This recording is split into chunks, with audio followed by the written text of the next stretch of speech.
Sema iwe nuru, ikawa nuru. Maanake kwenye ulimwengu wa roho, mamlaka ya kiungu inaturuhusu kutengeneza au kuumba vitu kwa kusema.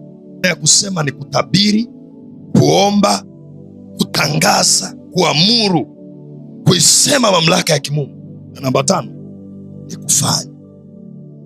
Ni kufanya kile tunachotaka kitokee, tukifanya. Upon what you have believed. Tenda juu ya kile ulichoamini. Kisha aliamini, akaona, akapokea roho ya Elia, lakini haikuanza kufanya kazi automatic. Alipoanza kuact, alipoanza kutenda, ndio wote wakajua ya kuwa roho ya Elia iko juu yake.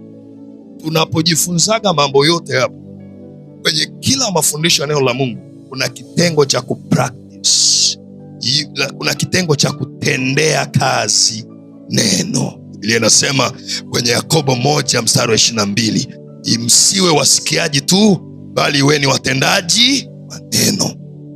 Kama vile mwili pasipo roho umekufa, ndivyo ambavyo imani pasipo matendo imekufa. So you must act, lazima utende.